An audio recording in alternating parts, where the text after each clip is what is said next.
Hello and welcome to another GarageBand challenge on the Institute of Pop. And today, top left, I'm going to create a song and the challenge is to use only the sounds from one sound pack. So let's get into the sound library where we can discover all of these sound packs and see what we're going to be looking at today. And here they are: Beat Tape, Keyboard Collection, Alpha Waves, Backlight, Bounce, Prismatica, so many to choose from. Skyline, Heat, Flex and Flow. If you haven't downloaded all of these sound packs, I really recommend that you do, because there's some quality sounds in each and every one, even the ones where you wouldn't think there would be. Vintage drum machines, beat sequencer kits. And this is the one I'm looking for today. The impossibly difficult one would think, 8-bit Legends. And you can see on the left hand side there where it says downloaded. If you haven't downloaded it already, it will say get. So you just hit that button and it will download for you. So we're going to transport ourselves back to the sound of the 80s arcade with a symphony of squelchy rhythms and playful bleeping melodies, all to resemble a coin-op video game. Crunchy beats, what else have we got? Bit crushed basses, leads and pads. Wow, sounds kind of impossible. Let's see how we go. Back to the sound library and let's move over and get these drums a kicking. In we go. Usually I use a drummer, but now I've got to use the actual drums and play them myself. So this will be something interesting. I like to start by adjusting the tempo, and since it's going to be a coin-op video game, I'm going to go for around 130 BPM. We'll go for some sort of an EDM song. And as I always do, I extend the bars immediately to a good healthy number like 130 or something like that, so I don't run out of room. So that's a Brooklyn kit, and we need to find the 8-bit Legend, so recently downloaded on the left hand side. Scroll down through all the sound packs and there we have it, 8-bit Legends. Click on that and we've got Battle Blocks, Console Operator, Low Tech Funk, that sounds like my type of thing. Modern chip tune, old school 8-bit, popping bits, vintage arcade. Let's go with a low tech funk.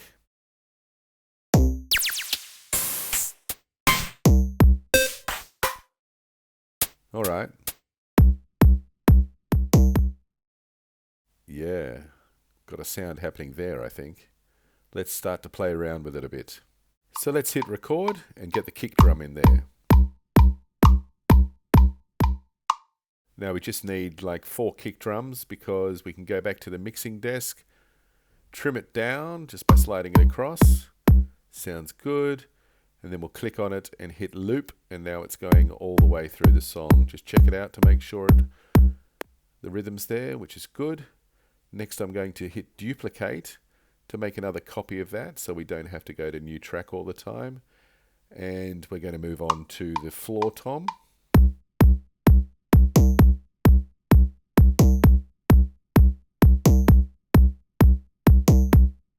Nice.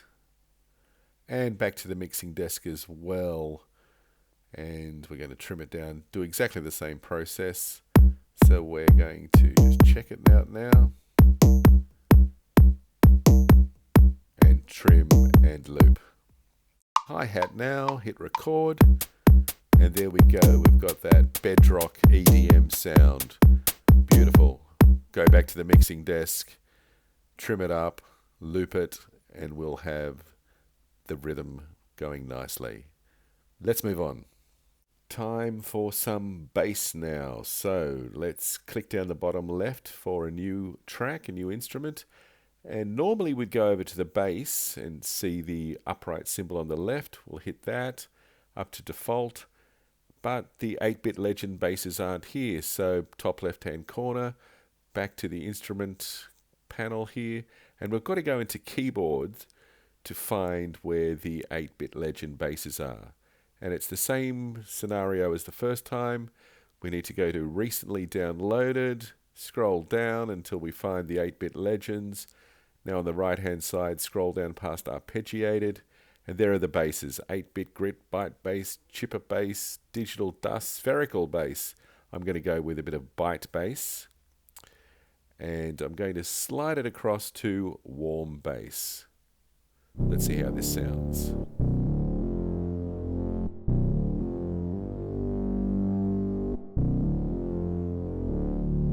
That's in my wheelhouse. Happy. Time to hit record. Oh yeah.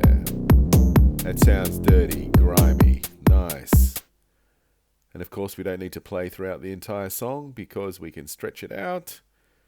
And this time I'm going to tap on it, hit split, slice down, get rid of the bit that we don't want, tap on the track again, hit loop.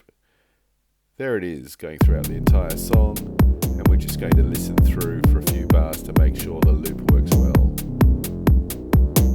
And there it was, sounds perfect to me.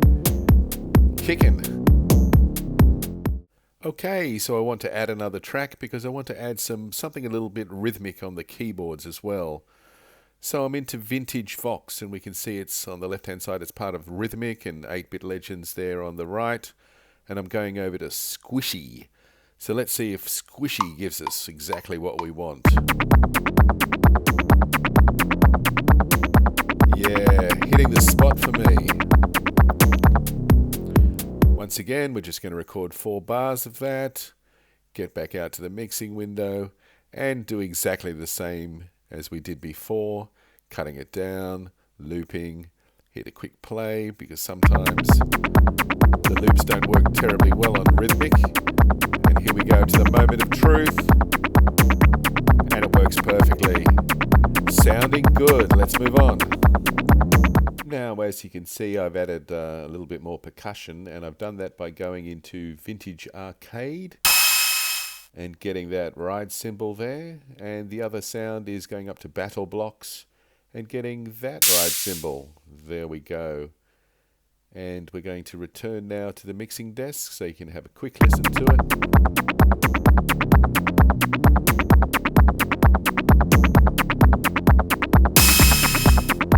Gives that nice accent.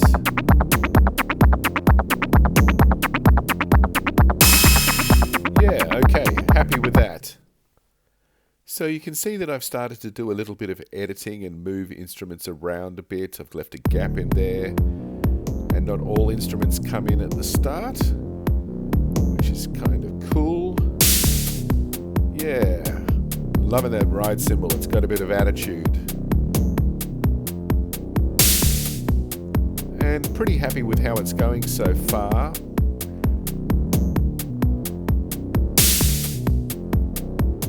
Sounding kind of slick, it's nice. And here comes the break.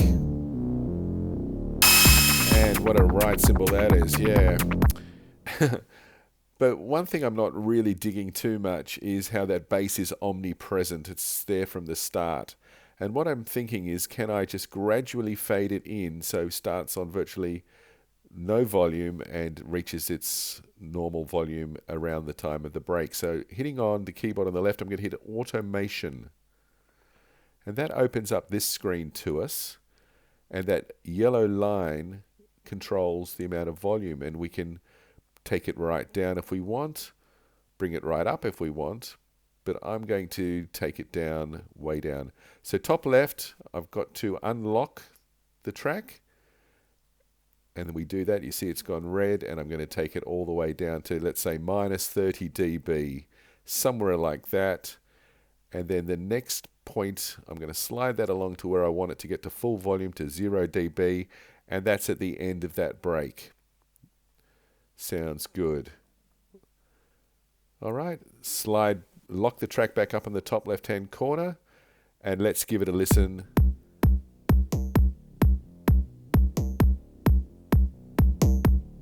And here it comes. You see it gradually fading in. Just getting louder as we go.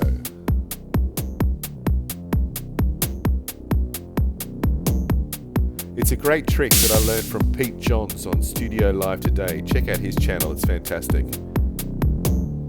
And there we go. Nice. Loving that. Cool. Now, I've been away for around about an hour, and in that time I've written the lyrics and recorded the verses and the choruses.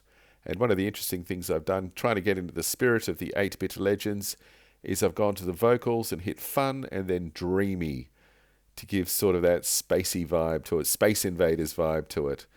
Now what I've done here, you see that there's 3 tracks there that are blacked out. That's the second verse. And basically I just recorded them all at the same spot so I can slide them around later on. And you can see on the left-hand side they're muted there on the mixing panel.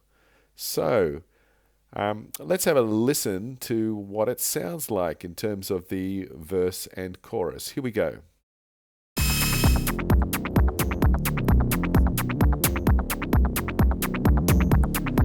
There was a girl, she drew a heart. She drew a heart out of lipstick, and the girl, she drew it fast onto a wall, so no one saw. She drew the heart out of lipstick on a wall, and no one saw it. And you notice that I haven't trimmed down any of those vocals. That's something I really leave to the last part of the process, otherwise it just gets too fiddly. Okay, it's time to get in some of those goodly 8-bit legend synth sounds, and here I am with the arpeggiated ARP adventures. And I think I started off with blip pad but ended with glitter on the final cut. Your tattoo, your tattoo.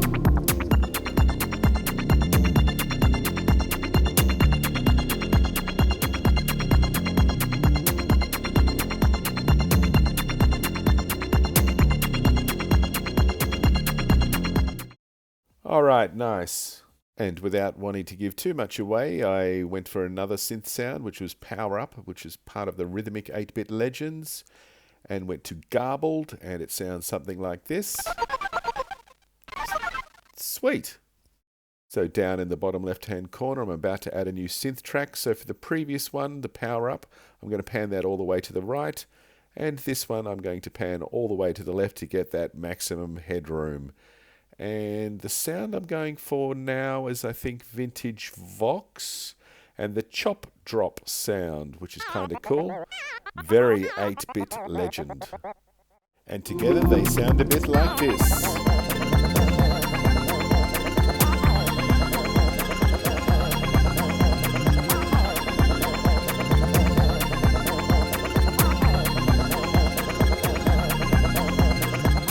Oops, that was a bit of a sudden cut, but maybe it's the cliffhanger to get you to listen to the rest of the song if you're so inclined. You can see I've copied and pasted over the vocals for the second chorus and done them on 2 tracks for ease of editing. But now, a little bit of synth to finish. I'm looking for some shimmering glass, and let's get twisted. Your tattoo, your tattoo, your tattoo.